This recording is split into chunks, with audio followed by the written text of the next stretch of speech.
وَلَقَدْ يَسَّرْنَا الْقُرْآنَ لِلذِّكْرِ فَهَلْ مِن مُّدَّكِرٍ اللهم انفعنا بما علمتنا وعلمنا ما ينفعنا وزدنا علما فبشر عبادي الذين يستمعون القول فيتبعون أحسنه أولئك الذين هداهم الله وأولئك هم أولو الألباب. أعوذ بالله من الشيطان الرجيم. بسم الله الرحمن الرحيم. فلا أقسم بالشفق والليل وما وسق والقمر إذا اتسق لتركبن طبقا عن طبق فما لهم لا يؤمنون وَإِذَا قُرِئَ عَلَيْهِمُ الْقُرْآنُ لَا يَسْجُدُونَ بَلِ الَّذِينَ كَفَرُوا يُكَذِّبُونَ وَاللَّهُ أَعْلَمُ بِمَا يُوعُونَ فَبَشِّرْهُم بِعَذَابٍ أَلِيمٍ إِلَّا الَّذِينَ آمَنُوا وَعَمِلُوا الصَّالِحَاتِ لَهُمْ أَجْرٌ غَيْرُ مَمْنُونٍ. أعوذ بالله من الشيطان الرجيم. بسم الله الرحمن الرحيم. فلا أقسم بالشفق، بس نہیں میں قسم اٹھاتا ہوں شفق کی. یہاں قسم کا ذکر ہے. شفق وہ سرخی ہوتی ہے جو سورج غروب ہونے کے بعد آسمان پہ نظر آتی ہے. تو یہاں قسم اٹھائی گئی ہے، اللہ تعالیٰ قسم اٹھا رہے ہیں شفق کی. تو قسم سے پہلے جو لا ہے یہ لا نافیہ نہیں ہے، یعنی ہم نے یہ معنی نہیں کرنا کہ میں قسم نہیں اٹھاتا، بلکہ لا یہ اس قسم کے اندر زور پیدا کر رہا ہے. یعنی گویا کہ معنی یہ ہے بس نہیں، یعنی جو غلط باتیں ہیں ان کی نفی ہے اور زور دے کر کہا جا رہا ہے میں قسم اٹھاتا ہوں بالشفق، شفق کی. شفق یہ وہ سرخی ہے جو سورج کے غروب ہونے کے بعد آسمان پہ پیدا ہوتی ہے، سورج غروب ہونے کے کچھ دیر بعد، اور پھر یہ کافی عرصہ کوئی گھنٹہ کے قریب آسمان پہ رہتی ہے، اور جب یہ ختم ہوتی ہے تو پھر عشاء کا وقت شروع ہو جاتا ہے. جب یہ ختم ہوتی ہے تو عشاء کا وقت شروع ہو جاتا ہے. تو شفق اللہ کی ایک بڑی قدرت ہے اور اللہ کی تخلیق ہے عظیم الشان. تو اللہ اپنی تخلیق کی قسم اٹھا لیتے ہیں، اس سے اس اللہ کی تخلیق، اللہ کی اس مخلوق کی عظمت بیان کرنا مقصود ہوتا ہے. اور وہ جو اللہ کی عظیم قدرت ہوتی ہے، وہ مخلوق جتنی بڑی مخلوق ہوگی، جتنی عظیم مخلوق ہوگی، وہ بتائے گی اپنے خالق کے بارے میں کہ وہ کتنا عظیم ہے. تو گویا کہ اللہ توجہ دلاتے ہیں کہ اللہ کی اس عظیم نشانی پہ غور کرو. تو اللہ تعالیٰ اپنی مخلوق کی قسم اٹھا لیتے ہیں. جی جی یہی تو وضاحت کی ہے کہ یہاں یہ نفی کے معنی میں نہیں ہے، بلکہ کئی دفعہ قسم سے پہلے لا کا لفظ آ جاتا ہے، جیسے لا اقسم بیوم القیامہ، لا اقسم بہذا البلد. تو وہاں قسم کی نفی مراد نہیں ہوتی، بلکہ جس چیز پہ قسم اٹھائی جا رہی ہے اس چیز کے بارے میں جو شکوک و شبہات ہوتے ہیں، ان شکوک و شبہات کو رد کرنا مقصود ہوتا ہے.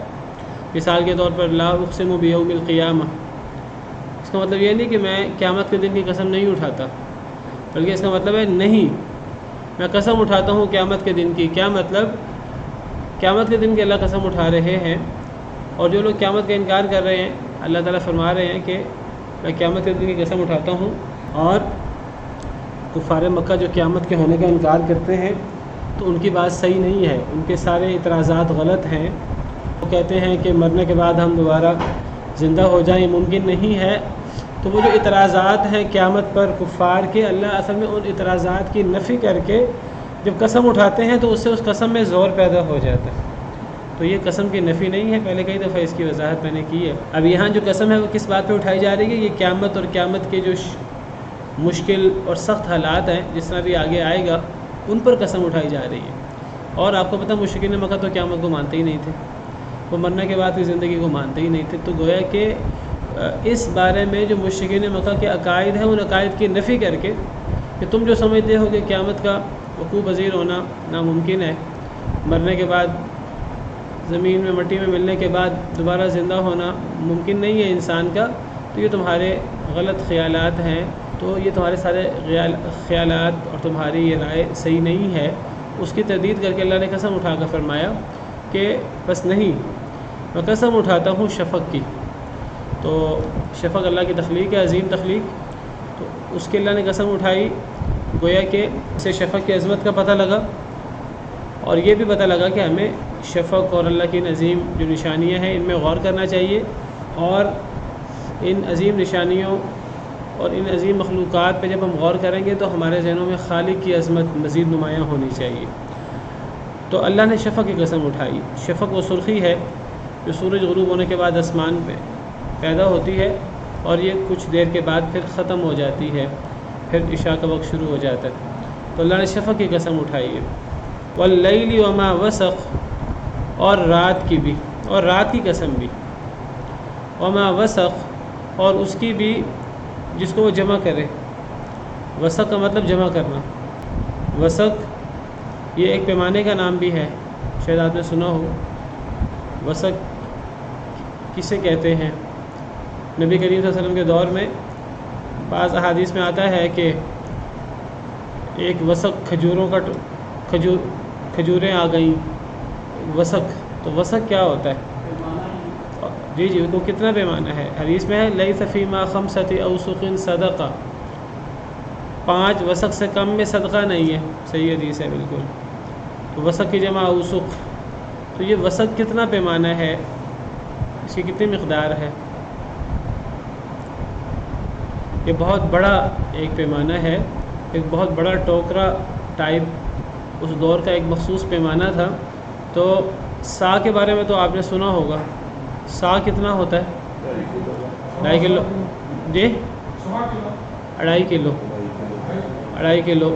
اصل میں ایک ہوتا ہے مد، اس زمانے میں بہت زیادہ ٹیکنیکل چیزیں نہیں تھیں اس طرح کر کے، تو سیدھی سیدھی چیزیں تھیں۔ تو مد سے مراد ہے 2 چلو جب ہم بھرتے ہیں تو 2 چلو میں جتنا بھی ہمارا دانے آ جائیں، گندم آ جائے، چاول آ جائیں، اس کو ایک مد کہتے ہیں۔ اور 4 مد کا ایک سا ہوتا تھا، 4 مد کا ایک سا ہوتا تھا۔ یہ تقریباً 2.5 کلو بنتا ہے، 2.25 سیر۔ اور 60 سا ہوں تو ایک وسق بنتا تھا اس دور میں، 60 سا ہوتے تھے تو ایک وسق بنتا تھا۔ تو 2.5 کلو اس کو آپ 60 سے ملٹیپلائی کریں تو یہ 150 کلو، یعنی تقریباً 4 من کے قریب، 4.25 من۔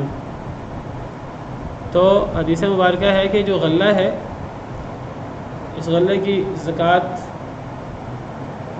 کم از کم کتنا غلہ ہو تو نصاب کو پہنچتا ہے؟ تو فرمایا کہ اگر یہ 5 وسق سے کم ہو تو اس پہ زکوٰۃ ہے ہی نہیں۔ 5 وسق، ایک وسق تقریباً 4.25 من ہے، 2.5 کلو ہے، تو 5 وسق کا مطلب تقریباً 7.5 کلو، 750 کلو، 750 کلو، یا پھر 5 وسق کا مطلب کیا ہوا؟ 20 من، 19 من کے قریب۔ اس سے زیادہ غلہ ہو تو پھر زکوٰۃ ہوگی، ورنہ زکوٰۃ ہی نہیں ہوگی۔ اور اگر اس سے زیادہ ہوگا تو پھر ہم دیکھیں گے کہ وہ بارش کے پانی سے سیراب ہوتا ہے خود بخود، یا کسان کی محنت لگتی ہے سیراب کرنے میں، پانی دینے میں۔ تو اگر وہ اس میں کسان کی محنت نہ لگے تب پھر اس میں 10واں حصہ زکوٰۃ ہوتی ہے، جس کو عشر کہتے ہیں۔ اور اگر اس میں انسان کی اپنی محنت لگے اس کو سیراب کرنے میں، پھر اس میں 10ویں حصے کا آدھا، یعنی 20واں حصہ، 20واں حصہ یعنی 5%۔ اور اگر وہ آٹومیٹک بارش وغیرہ سے سیراب ہو تو 10% زکوٰۃ ہوتی ہے۔ تو بہرحال وسق کی میں وضاحت کر رہا تھا، تو وسق اتنے بڑے مجموعے کو کہتے ہیں 60 سا کے قریب۔ وسق کا لفظی مطلب کہ جمع کرنا، چونکہ ایک وسق کے اندر بہت سارے سا جمع ہوتے ہیں، اس لیے اس کو بھی وسق کہہ دیتے تھے اس زمانے میں۔ تو یہاں یہ جمع کرنے کے معنی میں ہے۔ اللہ قسم اٹھا رہے ہیں، ایک تو اللہ نے قسم اٹھائی شفق کی، اللہ کی عظیم مخلوق ہے۔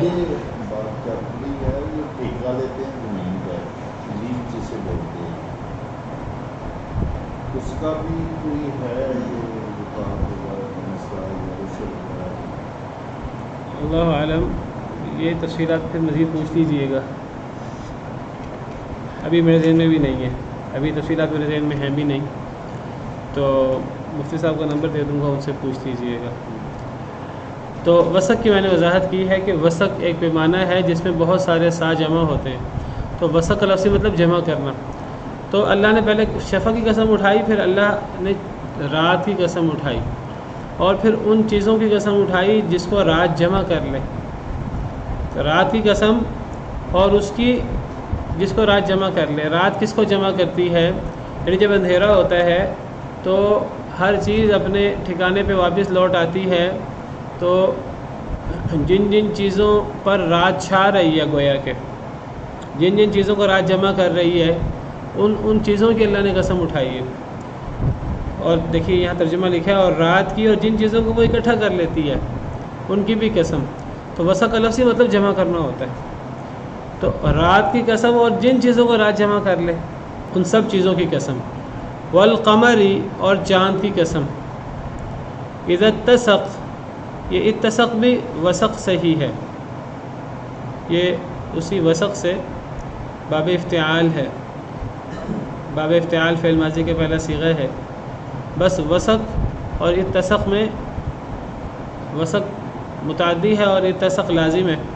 وسق کا مطلب ہے کسی دوسری چیز کو جمع کرنا، اور اتسق کا مطلب ہے خود جمع ہو جانا، خود اکٹھا ہو جانا، ٹھیک ہے۔ تو یہ جو اتسق ہے یہ اصل میں ابتسق تھا، اس میں بھی واو موجود تھا، جس میں پیچھے وسق میں واو موجود ہے، واو سین قاف، اس کا روٹ بھی واو سین قاف ہی ہے۔ بس فرق ان دونوں میں اتسق میں اور وسق میں، اتسق کا مطلب ہے خود اکٹھا ہو جانا، اکٹھا ہو کر مکمل ہو جانا، اور وسق کا مطلب ہے کسی دوسری چیز کو اکٹھا کر دینا، کسی دوسری چیز کو جمع کر دینا۔ تو رات کی قسم، اور جس چیز کو رات اکٹھا کر لے اور رات جس چیز کو جمع کر لے ان تمام چیزوں کی قسم۔ اور چاند کی قسم جب وہ خود اکٹھا ہو جائے، جب وہ خود جمع ہو جائے، کیا مطلب جب وہ مکمل ہو جائے، یعنی 14ویں کا چاند، 14ویں کا، 15ویں کا، 13ویں کا، جو روشن راتیں ہیں، اور چاند کی قسم جب وہ مکمل ہو جائے، تو وسق کا لفظی معنی بتا دیا آپ، جمع کرنا، اور اتسق جمع ہو جانا، اکٹھا ہو جانا۔ تو اللہ نے کئی چیزوں کی قسم اٹھائی ہے، اور قسم اٹھا کر جواب قسم کیا ہے جو اصل مقصود ہوتا ہے۔ جن چیزوں کی قسم اٹھائی جا رہی ہے ان چیزوں کی اہمیت بیان کرنا مقصود ہوتا ہے۔ اللہ کی عظیم نشانیاں ہیں، ان عظیم نشانیوں پہ غور کرو تمہیں خالق کی عظمت کا پتہ لگے گا، اور ان عظیم نشانیوں میں غور کر کے اپنے اللہ نے چیزیں تمہارے لیے مسخر کی ہیں، ان چیزوں میں غور کرو، کائنات کی وسعتوں میں غور کرو۔ ایک تو یہ مقصود ہے جو چیزیں اللہ نے یہاں ذکر کی ہیں، اور یہ بتانا مقصود ہے کہ یہ عظیم مخلوقات اپنے عظیم خالق کی عظمت کے بارے میں بتاتی ہیں۔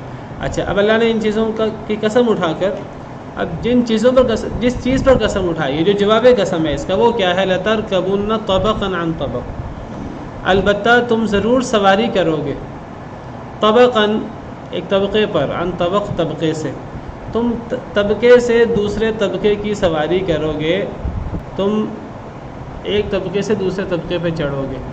کیا مراد ہے اس سے مراد قیامت کے دن کی ہولناکیاں، قیامت کے دن کی ہولناکیاں، ایک ختم ہوگی دوسرے اس سے بڑی ہولناکی، اس سے بڑا ایک عذاب اور اس سے بڑی ایک شدید چیز جو ہے وہ آ کھڑی ہوگی۔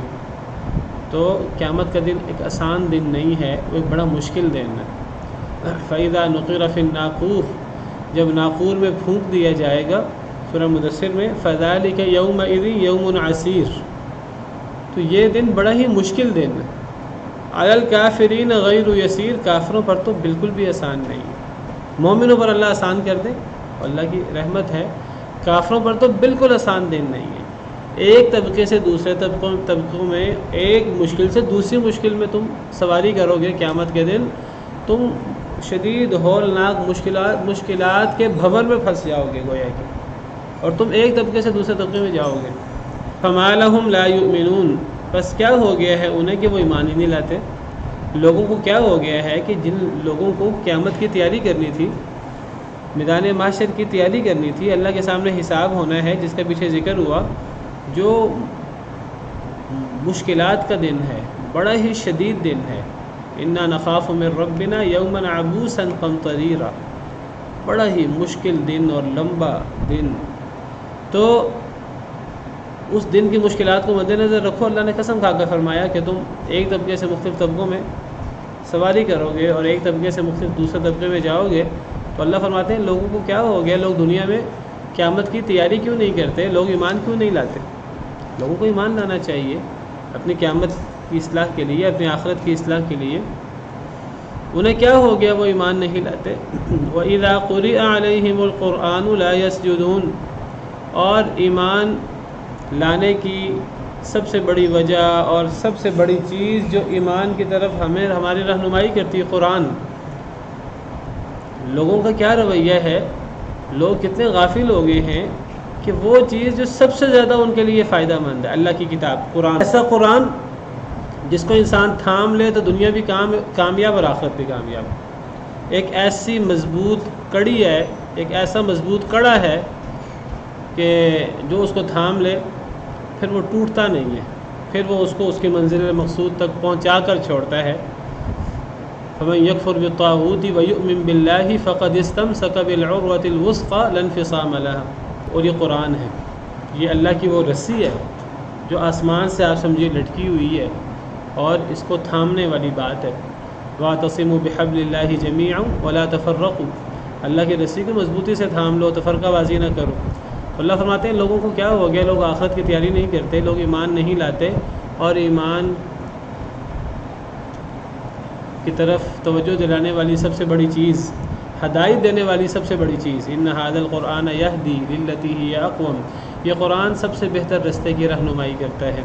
تو اس قرآن کے بارے میں لوگوں کا رویہ کیا ہے کہ جب وہ قرآن پڑھا جائے ان پر لا یسجدون، تو یہ جھکتے ہی نہیں ہے۔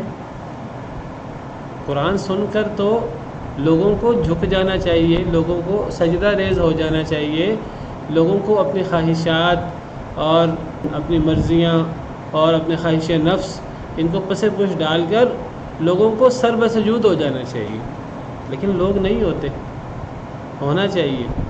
یہ وہ آیت ہے جس پہ نبی کریم صلی اللہ علیہ وسلم سجدہ کرتے تھے، سجدہ تلاوت انشاءاللہ ہم بھی کریں گے، نماز پڑھیں گے تو لوگ قرآن سنتے ہیں، پرواہ نہیں کرتے۔ قرآن تو بہت بڑی نصیحت ہے، بہت بڑی خیر ہے، مسلمان کے لیے بھی کافر کے لیے بھی، اگر وہ اس سے فائدہ اٹھا لے۔ لیکن لوگوں کو کیا ہے، لوگ نہ ایمان لاتے ہیں، اپنے آخرت بہتر نہیں کرتے۔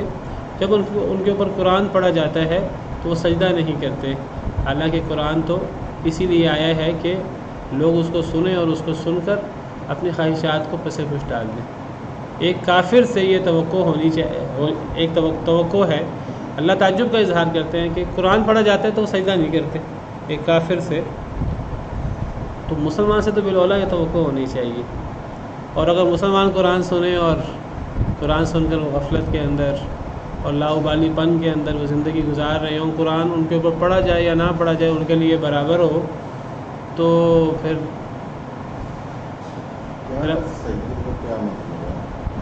سجدہ کرنا، سر جھکانا، سجدہ کے اندر ہر چیز، لغوی معنی تو سجدے کا جھکنا، اور اس کے اندر جھکنے کے اندر ہر چیز آ جاتی ہے۔ اسلام کا معنی ہی جھکنا ہے، اس کا وہی معنی ہے جو اللہ تعالیٰ اہل علم کے حوالے سے بتاتے ہیں۔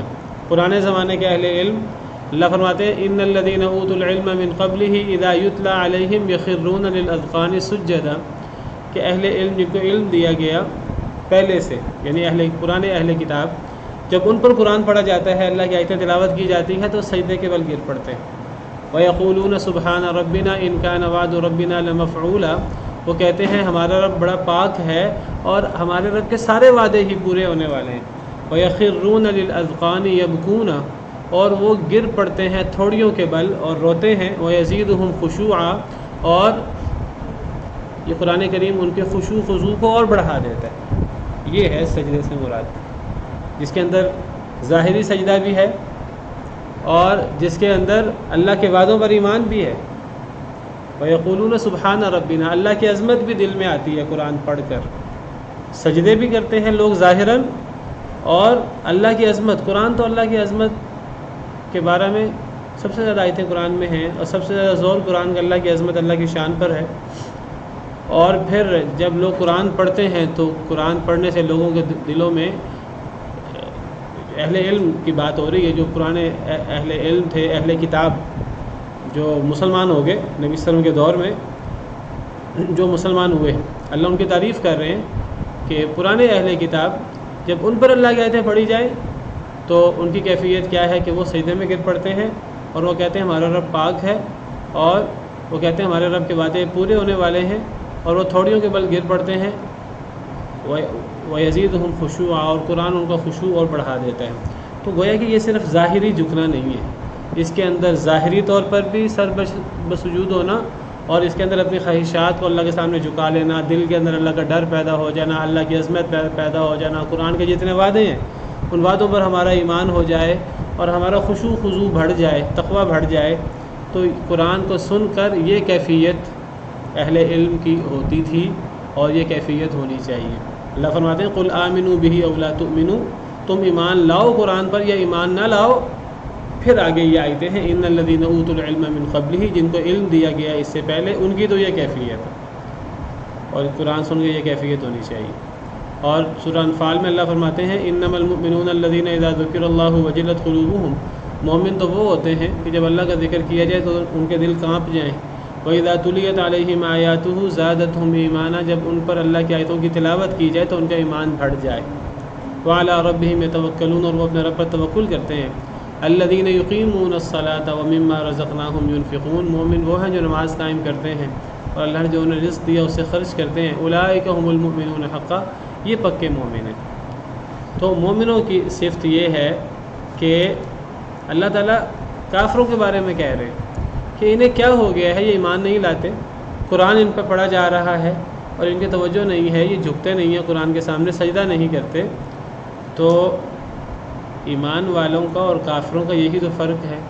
کافروں سے بھی یہ توقع ہونی چاہیے کہ وہ بھی قرآن سن کر غور کریں اور ایمان لے آئیں، لیکن اگر مسلمان بھی قرآن کے ساتھ وہی رویہ رکھیں جو کافر کریں، پھر شکوہ کرنا اللہ تعالیٰ سے کیا ہے، اللہ تعالیٰ ہم تو مسلمان ہیں اور ہم آج دنیا میں پیچھے کیوں ہیں، اور تو یہ ہم اصل میں ہم اس طرح ایمان نہیں لائے جس طرح ایمان لانا چاہیے، اور قرآن کو ہم نے اس طرح نہیں تھاما جس طرح قرآن کو تھامنا چاہیے۔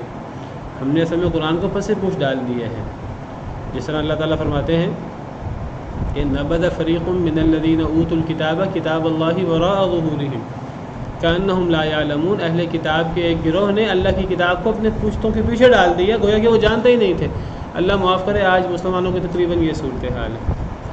تو اللہ کفار کے حوالے سے فرما رہے ہیں انہیں کیا ہو گیا، ایمان نہیں لاتے، اور جب ان پر قرآن پڑھا جائے تو یہ سجدہ بھی نہیں کرتے۔ سجدہ کرنا چاہیے قرآن سن کر، اور یہ سجدہ صرف ظاہری نہیں ہے کہ اپنی پوری خواہشات کو اللہ کے سامنے جھکا دینا ہے اور اللہ کی ہر بات کو مان لینا ہے۔ بل الذین کفروا یکذبون، بلکہ وہ لوگ جو کافر ہوئے وہ جھٹلا دیتے ہیں، وہ قرآن کو بھی نہیں مانتے، قرآن کو بھی جھٹلا دیتے ہیں۔ قرآن جن چیزوں کو بیان کرتا ہے، آخرت کو بیان کرتا ہے، اللہ کی عظمت، اللہ کی صفات بیان کرتا ہے، نبی کریم صلی اللہ علیہ وسلم اور دیگر ایمانیات کی جو چیزیں بیان کرتا ہے، تو یہ لوگ جب قرآن کو سنتے نہیں ہیں، سنتے ہیں تو سجدہ نہیں کرتے، تو پھر یہ لوگ ہر چیز کو بھی جھٹلاتے ہیں۔ کافر لوگوں کا رویہ یہ ہے کہ وہ جھٹلا دیتے ہیں، اور جھٹلانا یہ سب سے بڑا جرم ہے، یاد رکھیے۔ قرآن پڑھا جائے کسی پر، اللہ کی آیات پڑھی جائیں اور وہ توجہ نہ کرے، اس سے بڑا ظلم اور کوئی نہیں ہے، اس سے بڑا جرم اور کوئی نہیں ہے، اس سے بڑا گناہ اور کوئی نہیں ہے۔ وَمَنْ أَظْلَمُ مِمَّنِ افْتَرَىٰ عَلَى اللَّهِ كَذِبًا أَوْ كَذَّبَ بِآيَاتِهِ، اس شخص سے بڑھ کر ظالم کون ہو سکتا ہے جو اللہ پہ جھوٹ باندھے یا اللہ کی آیتوں کو جھٹلا دے؟ تو یہ اللہ کی آیتوں کو جھٹلانا ہے، اور ایمانیات کی وہ ساری چیزیں جو قرآن سے ثابت ہوتی ہیں ان کا انکار کرنا، ان کی تکذیب کرنا، قیامت کی تکذیب کرنا۔ تو کافر لوگ وہ تکذیب کرتے ہیں، اور تکذیب کی سزا جہنم ہے۔ جھٹلانے والا جنت میں جا ہی نہیں سکتا۔ ایک صورت میں جنت میں جا سکتا ہے، اگر سوئی کے ناکے سے اونٹ گزر جائے تو تکذیب کرنے والا بھی جہنم میں جا سکتا ہے۔ قرآن نے مثال دی ہے، ان الذین کذبوا بآیاتنا واستکبروا عنها لا تفتح لهم ابواب السماء ولا يدخلون الجنة حتى يلج الجمل في سم الخیاط۔ یہ سورہ اعراف کی آیت ہے۔ جن لوگوں نے ہماری آیتوں کو جھٹلایا اور جو تکبر کرتے ہیں ان کے لیے آسمان کے دروازے نہیں کھولے جائیں گے اور وہ جنت میں داخل نہیں ہوں گے، ہاں ایک صورت میں داخل ہو سکتے ہیں، حتیٰ یلج الجمل فی سم الخیاط، اگر اونٹ سوئی کے ناکے سے گزر جائے تو یہ بھی جنت میں داخل ہو جائیں گے۔ تو تکذیب کرنے والا وہ جنت میں نہیں جا سکتا۔ اور تکذیب کے اندر قرآن کی تکذیب، اور قرآن جن جن چیزوں کی طرف رہنمائی کرتا ہے ان سب چیزوں کی تکذیب، ان میں سے کسی ایک چیز کی تکذیب بھی سب چیزوں کی تکذیب ہی ہے۔ تو کافر لوگ تکذیب کرتے ہیں، جھٹلاتے ہیں۔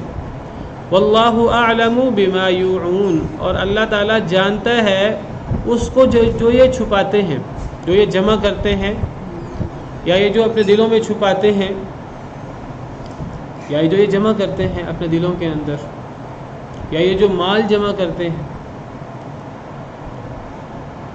اللہ سب کو جانتے ہیں۔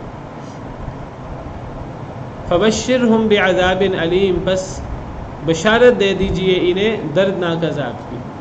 یہ بڑا ہی طنزیہ انداز ہے اور بڑا ہی خوف دلانے والا، اللہ کا ڈر پیدا کرنے والا انداز ہے۔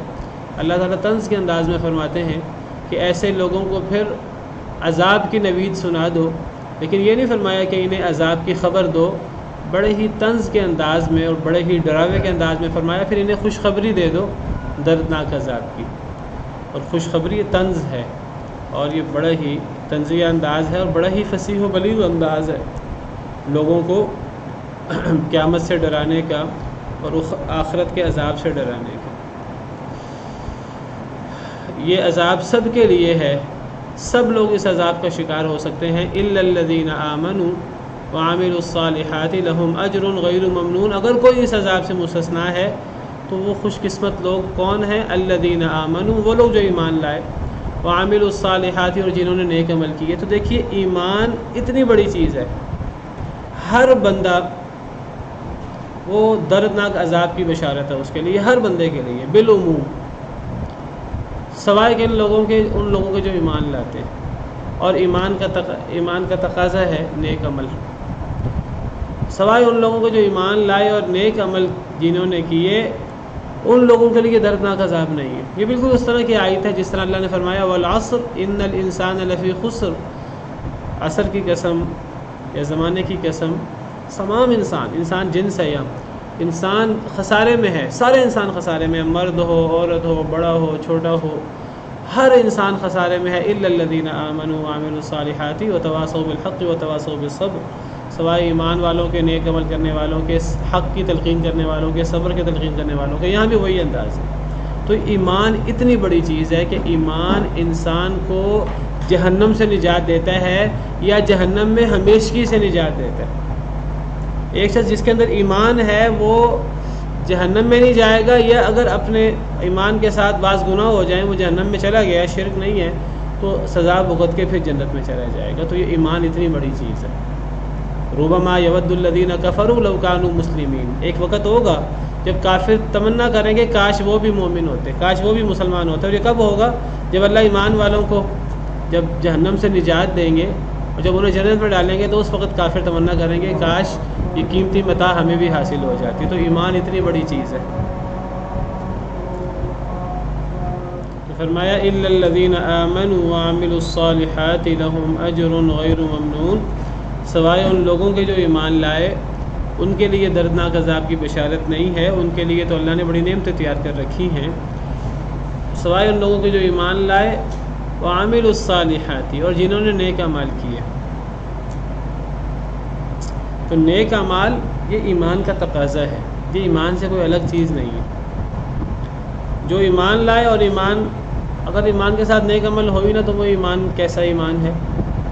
وہ تو پھر اللہ معاف کرے وہی بات ہے جس طرح کوئی بندہ کہتا رہے میں ایمان لایا اللہ پر اور وہ اندر سے ایمان نہ لایا ہو۔ ایمان لائے گا تو اس ایمان کا ثبوت اعمال کر کے دینا ہوگا۔ تو ایک بندہ دعویٰ کر دے اور عمل سے ثبوت نہ دے تو یہ تو نفاق ہے، اللہ معاف کرے۔ تو اعمال جو ہیں یہ ایمان کا حصہ ہے۔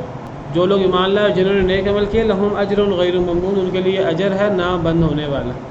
بعض لوگوں کو یہاں مغالطہ ہوا، وہ کہتے ہیں کہ نہیں ایمان الگ چیز ہے اور عمل صالح الگ چیز ہے۔ ان سے پوچھا جی آپ یہ بات کیوں کہتے ہیں؟ وہ کہتے ہیں اس لیے یہ بات کہتے ہیں کہ ان دونوں کے درمیان واو ہے، اور جو واو ہے یہ عطف کے لیے آتا ہے، اور یہ جب واو آ جاتا ہے تو یہ مغایرت کے لیے وہ کہتے ہیں آتا ہے۔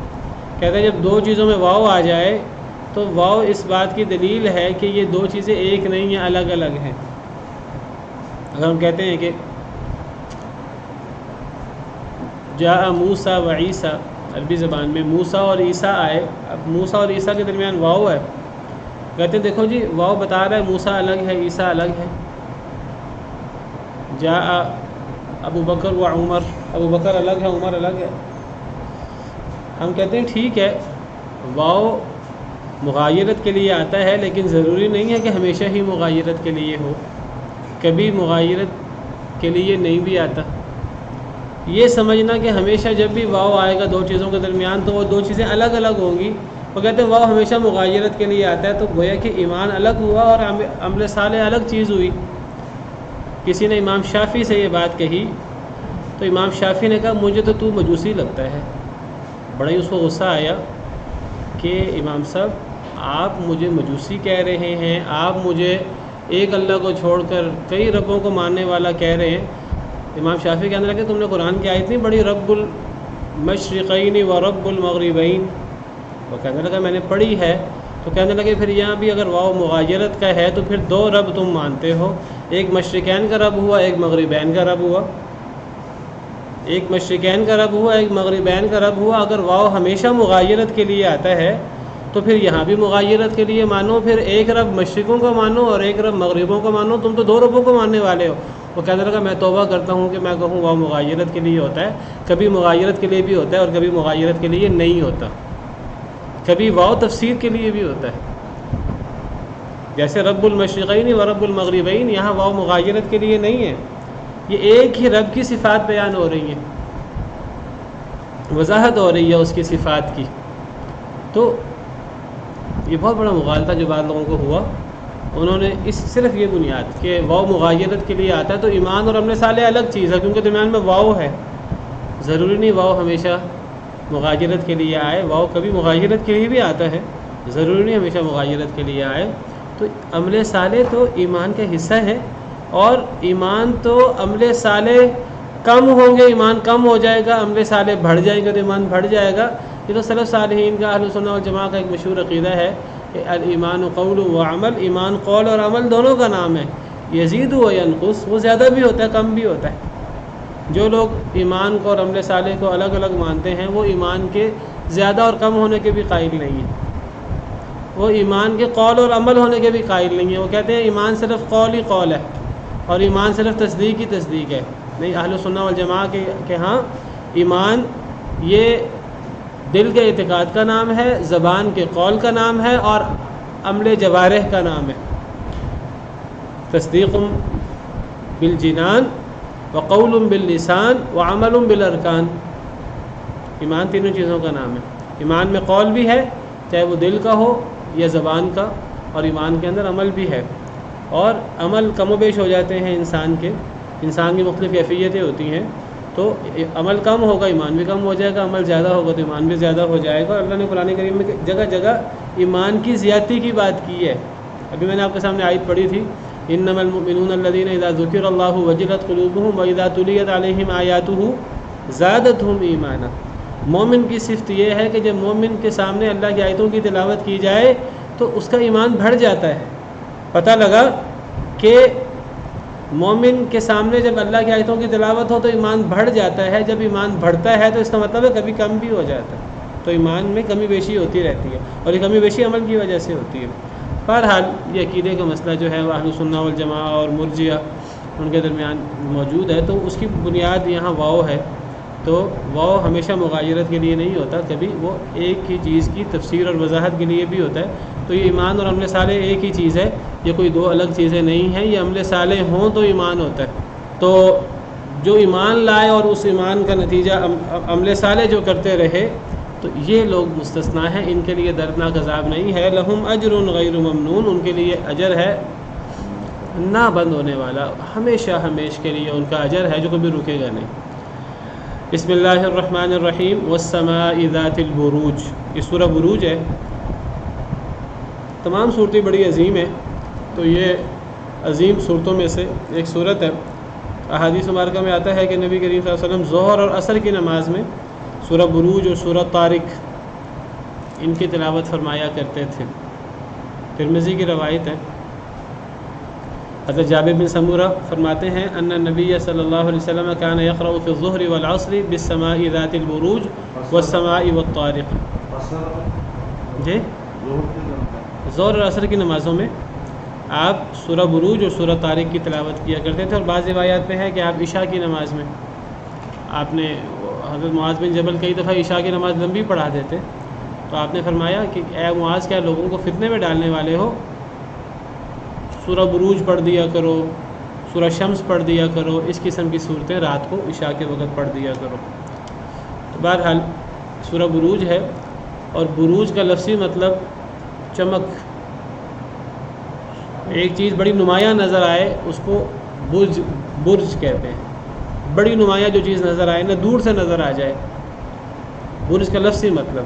اگر قلعہ جو ہے تو بڑا اونچا قلعہ ہو جس کی دیواریں بڑی اونچی ہوں، اس کو بھی برج کہہ دیتے ہیں۔ اینما تکونوا یدرککم الموت ولو کنتم فی بروج مشیدہ، تم جہاں بھی ہوگے تمہیں موت آ جائے گی اگرچہ تم بلند و بالا قلعوں میں کیوں نہ ہو۔ یہاں بروج قلعے کے معنی میں ہے، تو برج وہ چیز جو بڑی نمایاں ہو، اور اسی برج سے نمایاں چیز کو کہتے ہیں، قلعے کو بھی برج کہتے ہیں۔ ستارے بڑے نمایاں ہوتے ہیں آسمان پہ رات کو، اس معنی میں ستاروں کو بھی برج کہہ دیتے ہیں۔ بعض لوگوں نے برج سے مراد ستاروں کی منزلیں مراد لی ہیں، بعض علماء نے ستارے بذات خود مراد لیے ہیں۔ اسی برج سے لفظی مطلب نمایاں ہونا، اسی برج سے ایک لفظ تبرج بھی ہوتا ہے، اور تبرج کسے کہتے ہیں؟ تبرج الجاہلیت الاولی ولا تبرجنا تبرج الجاہلیت الاولی۔ عورتوں کو حکم ہے کہ اگر عورتوں کو گھروں میں رہنا چاہیے، لیکن اگر انہیں باہر نکلنا پڑ جائے تو پھر انہیں جاہلیت کی طرح بناؤ سنگار نہیں کرنا چاہیے، اس کو تبرج کہتے ہیں۔ تبرج کیا چیز ہے؟ عورت اس طرح بناؤ سنگار کرے کہ بڑی نمایاں ہو لوگوں کے سامنے اور لوگ اس کو دیکھیں، تو اس کے لیے تبرج کا لفظ ہے۔ وقرن فی بیوتکن، اپنے گھروں میں ٹھہری رہو، اور اگر نکلنا پڑے ولا تبرجن تبرج الجاہلیت الاولی، پھر جاہلیت کی عورتوں کی طرح بناؤ سنگار نہ کرو۔ تو بناؤ سنگار کو بھی تبرج کہا، کیونکہ جو عورت بناؤ سنگار کرے گی اپنے محرم رشتہ داروں کے علاوہ اوروں کے لیے، تو سب لوگ اس کو دیکھیں گے۔ اور عجیب بات ہے، عورتیں بناؤ سنگار کرتی ہیں اور کوئی دیکھے انہیں تو پھر آگے سے وہ محسوس بھی کرتی ہیں کہ جی ہمیں کیوں دیکھ رہے ہو۔ نہیں دیکھنا چاہیے، لیکن وہ بناؤ سنگار جب کر رہی ہے غیروں کے لیے تو غیروں نے دیکھنا ہی ہے۔ پھر اللہ نے عورتوں کو بناؤ سنگار سے منع کیا غیر محرم لوگوں کے سامنے، اور پھر غیر محرم لوگوں کو نظریں جھکانے کا حکم دیا۔ تو والسماء ذات البروج، قسم ہے آسمان کی ستاروں والا یا برجوں والا، یا وہ منزلیں جو ستارے، جن رستوں سے ستارے گزرتے ہیں، مختلف تفسیریں ہیں۔ والیوم الموعود، قسم ہے اس دن کی جس دن کا وعدہ دیا گیا۔ یوم موعود، قیامت کا دن جس کا وعدہ اللہ نے دیا ہوا ہے، جو حق دن ہے بالکل۔ وشاہد و مشہود، قسم ہے شاہد کی اور مشہود کی۔ شاہد اور مشہود کی تفسیروں میں بڑا اختلاف ہے، کئی تفسیریں ہیں۔ سب سے مشہور تفسیر جس کی تائید کئی احادیث مبارکہ سے بھی ہوتی ہے، شاہد سے مراد جمعہ کا دن ہے۔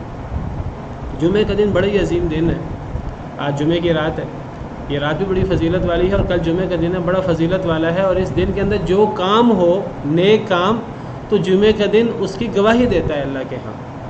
تو اس معنی میں جمعے کو شاہد کہا جاتا ہے، صحیح تفسیر راجح تفسیر کے مطابق شاہد سے مراد یا جمعے کا دن ہے، کیونکہ یہ گواہ ہے نیک اعمال کا، اور جمعے کے دن جو نیک اعمال کیے جائیں جمعے کے دن وہ نیک اعمال کرنے چاہیے جو مسنون ہیں۔